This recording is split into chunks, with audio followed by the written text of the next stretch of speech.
اعوذ باللہ من الشیطان الرجیم، بسم اللہ الرحمن الرحیم۔ میک اپ کر کے نماز پڑھنا جائز ہے؟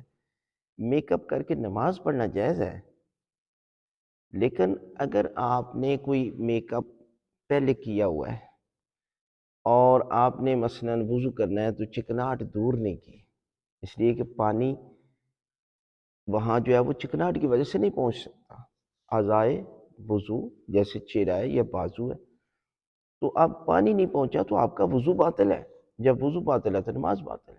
اس لیے کہ بہت ساری خواتین اس قدر میک اپ اور چکناہٹ استعمال کرتی ہیں کہ دو دو دن تک جو ہے وہ چکناہٹ ختم ہی نہیں ہوتی۔ لہٰذا انہیں سوچنا چاہیے کہ جب نماز پڑھنی ہے نا تو نماز کے لیے ان چیزوں کا دور کرنا واجب ہے۔ جیسے خواتین جو ہے وہ ناخن پالش لگا لیتی ہیں، تو آپ دیکھیں نہ ان کا وضو ٹھیک ہے نہ ان کا غسل ٹھیک ہے، اور شادی کے موقع پہ لگاتی ہیں، اور اگر اس حالت میں وہ مر جائیں تو یقیناً ان کا غسل بھی باطل ہے۔ میت کو غسل دینا بھی یعنی وہ سمجھے نجاستی حالت میں ان کو جو ہے وہ دفن کر دیا۔ لہٰذا ان چیزوں سے بچے۔ خود میک اپ کرنا جائز ہے کہ جب آپ وضو کر لیتے ہیں مکمل، اور اس کے بعد جو ہے وہ میک اپ کر کے نماز پڑھ لے، کوئی مسئلہ نہیں ہے۔